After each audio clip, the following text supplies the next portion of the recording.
안녕하세요. 존청입니다. 미국 경제 시사뉴스 업데이트 소식 전해드립니다. 오늘은 생활경제보다는 거시경제 쪽에 대한 기사들을 정리해봤는데요. 우선 조 바이든 대통령이 취임 후 첫 의회 연설을 통해 이 코로나 사태로 촉발된 위기 극복에 힘을 합하자고 미국과 세계에 호소했습니다. 자세한 내용 살펴보겠습니다. 이어서 연방준비제도가 제로금리와 양적 완화를 유지하기로 했다라는 소식 전해드리고요. 마지막으로 이 백신 추가 부양으로 인해 미국 경제의 1, 4분기 실적이 반등하고 있다는 소식 전해드리겠습니다. 그럼 시작해 보겠습니다.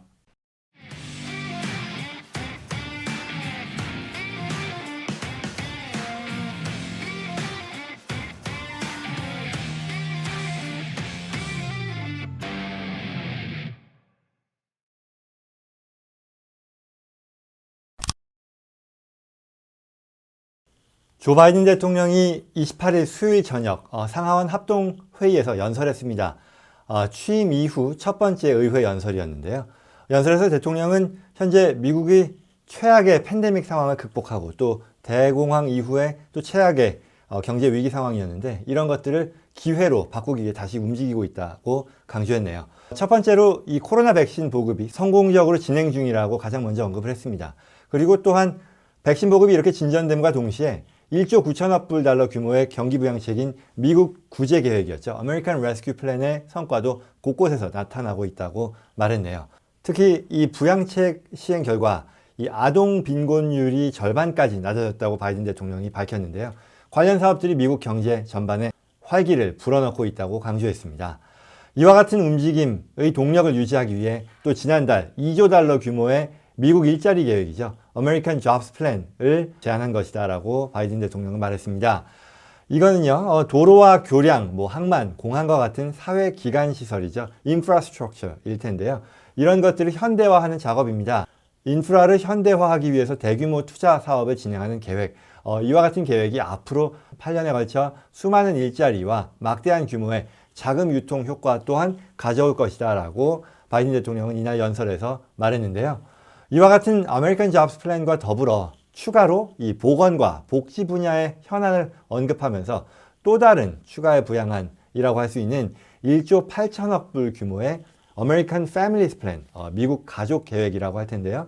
이에 대해서도 구체적으로 소개하는 시간을 가졌습니다. 두 개를 합하면요, 거의 3.8조 달러니까 4조 달러에 달하는 방대한 규모의 예산이 되겠네요. 아무튼 이 아메리칸 패밀리스 플랜을 통해 이 중산층과 저소득 가구의 복지를 확충하는 그런 방안을 실천할 것이다 라고 밝혔습니다. 예를 들어 미국 내 모든 사람들에게 추가적인 4년의 공교육 과정을 제공할 것이고요. 또한 고품질의 유아 교육과 유치원 교육 과정을 정부가 제공할 것이라는 것. 그리고 가족을 돌보기 위한 유급 휴가도 더 확대할 것이다 라고 밝혔습니다. 더불어 저희가 지난 영상에서도 말씀드렸던 자녀 1인당 3,000불 또는 3,600불이죠. 까지의 그 차일드 텍스 크레딧 제도의 확대 계획도 같이 더불어 밝혔는데요. 금년 한 해에 국한되는 게 아니라 계속해서 연장되어야 한다라고 소개했습니다. 자, 그렇다면 이제 다음 질문은 재원 마련을 어떻게 할 것인지에 대한 궁금증일 텐데요. 이와 관련해서도 다음과 같이 언급했습니다. 세수 확대인데요. 기업에 부과하는 법인세와 또 고소득 자산가들에게 부과하는 세금을 올려야 한다라고 바이든 대통령은 강조했습니다. 대기업과 이 고소득자들이 공정한 목, fair share라고 표현했는데요. 이 공정한 몫을 부담하고 있지 않기 때문에 이제 이걸 고치기 위한 조치들이 불가피하다라고 말했습니다. 그러면서 또한 중산층에게는요, 세금 부담을 더 지게 하지 않을 것이라고 덧붙였는데요. 연소득 40만 불 이하에 해당되는 사람들에게는 어떠한 종류의 세금 인상도 하지 않을 것이다 라고 강조했습니다. 고소득 자산가들 또는 대기업에 대해서는 사업소득 그리고 근로소득세를 인상하고요. 또 투자소득세 인상을 통해 재원을 마련할 것이다 라고 밝혔습니다. 그 밖에 대외정책 관련해서도요, 코로나 사태, 기후변화 현안, 중국과의 무역 갈등 등에 대해서 의견을 피력했고요. 특히 북한 관련해서는요, 북한의 핵 프로그램이 미국과 세계의 안보에 큰 위협이 되고 있다고 하면서 동맹국들과 긴밀히 협력해서 외교를 통해 이 북한이 제기하는 위협에 대처할 것이다 라고 강조했습니다. 이 정도였고요. 특히 이번 연설에서 눈여겨볼 만한 점으로 연설 시점과 형식이 당연히 코로나 상황이다 보니 방역 등을 감안해서 기존과 달라졌는데요. 연설 현장의 참석 인원도 제한을 했고요. 그로 인해 상하원 의원들 그리고 사법부의 주요 인사 가운데 일부만 의사당에 나와서 연설을 지켜봤습니다. 그런가 하면요. 대통령의 연단 뒤쪽으로는 여성 2명이 앉는 사상 최초의 상황도 있었다라고 기사가 전했는데, 상원의장을 겸하는 해리스 부통령과 낸시 펠로시 하원의장이 나란히 연단 뒤에서 이날 연설을 들었습니다. 바이든 대통령은 또 이와 관련해서 연설 서두에 하원의장 여사, Madam Speaker, 그리고 부통령 여사, Madam Vice President라고 얘기하면서 역대 어느 대통령도 이 단어들을 함께 말한 적이 없었다라고 했네요. 이상 바이든 대통령의 대통령 취임 후 첫 상하원 합동 연설에 대한 소식이었습니다. 다음 소식입니다. 미국의 중앙은행인 연방준비제도 이사회가 정기위원회 회의 결과를 공개했습니다. 2가지 핵심 정책에 대해서 만장일치로 결정했다라는 내용인데요. 그 중에 하나는 이제 기준금리를 현행 0에서 0.25%, 즉 제로 금리 수준인데요.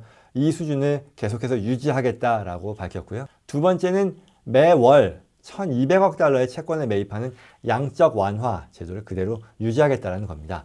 이 2가지 결정 사항은요, 현재 연준이 경제 상황을 여전히 회복으로부터 멀리 떨어진 상황으로 보고 계속해서 부양을 진행해야 된다라고 판단한다라는 것을 보여주는 건데요.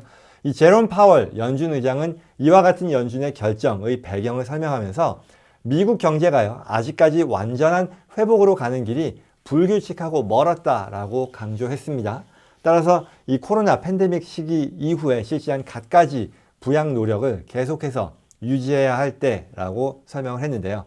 그래서 이 초저금리 유지, 초저금리 기조와 그리고 이 양적 완화를 당분간 계속해서 지켜나가는 것이다 라고 덧붙였습니다. 이와 같은 수단 등이 효과를 내서 어떤 현저한 진전을 보려면 아직까지 시간이 더 필요할 것이다 라고 말했네요.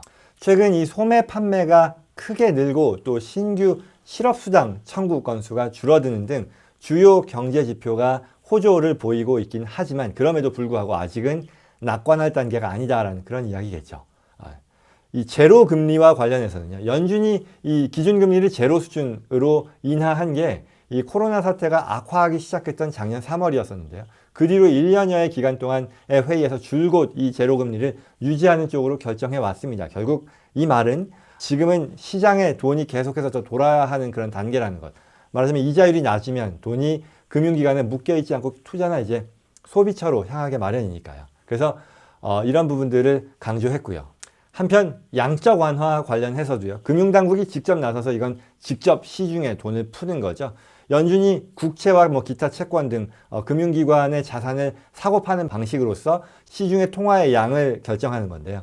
양적 완화를 그대로 둔다라는 것은 마찬가지로 작년 3월 이 양적 완화를 실시하면서 채권 매입을 통해서 시중에 풀린 자금이 될 텐데 이걸 지금 당장 회수할 계획은 없다라는 뜻으로 이해하면 되겠습니다. 즉 계속해서 부양 기조를 유지하겠다는 그런 뜻이죠. 한편 이와 같이 돈 가치가 떨어지고 소비가 늘면 인플레이션이 뒤따를 수 있는데요. 실제로 이 영상을 보시는 많은 분들께서도 이렇게 돈을 풀기만 하면 물가가 계속 오르는 거 아니냐라는 이런 우려를 하시죠. 그래서 이에 대해서는 파월 의장은 크게 걱정할 단계는 아니다라고 설명했는데요. 향후 몇 달 동안 이 인플레이션 압박이 고조될 수도 있다는 걸 알지만 그럼에도 주시하겠다 정도로 언급을 했습니다. 더불어 이 백신 접종 확대와 완화적인 정책으로 경제활동과 고용 지표들이 강화됐다라고 진단을 했으나 이와 같은 긍정적인 신호에도 불구하고 코로나 위험 요인도 여전하기 때문에 정책 기조를 섣불리 바꾸지는 않겠다는 견해를 거듭 밝혔습니다. 경제 환경이 급격한 변화 없이 지속적으로 개선되면 좋겠네요. 다음 소식입니다. 미국 경제가 이 백신 보급과 대규모 추가 부양에 힘입어 코로나 이전 수준에 가깝게 회복하고 있다라는 그런 반가운 소식입니다. 상무부는요, 이번 연도 1, 4분기 국내 총생산 증가율이 연율 기준 6.4%로 집계되었다고 29일 밝혔습니다.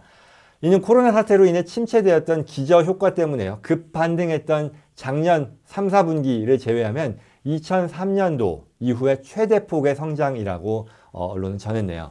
미국 경제는요, 지난해 3, 4분기부터 3분기 연속 상당한 폭의 플러스 성장세를 이어가고 있습니다.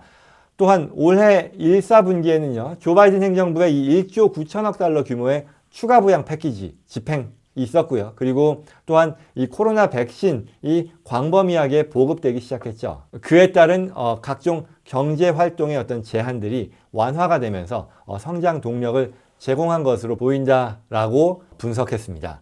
이러한 미국의 경제 회복 속도는요, 경쟁국들을 포함한 세계 각국에 비해 굉장히 빠른 편이지만, 다만 이제 대유행 초기에 일자리를 잃은 미국의 2천만 명에 달하는 사람들 가운데 여전히 800만 명 이상이 직장으로 돌아오지 못하고 있는 상황이고요.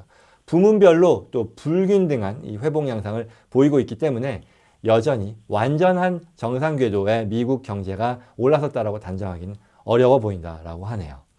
지속적으로 이어지는 이 부양책과 이 페드의 금융정책들로부터의 혜택이 전체적으로 돌아가기를 기대해 보겠습니다.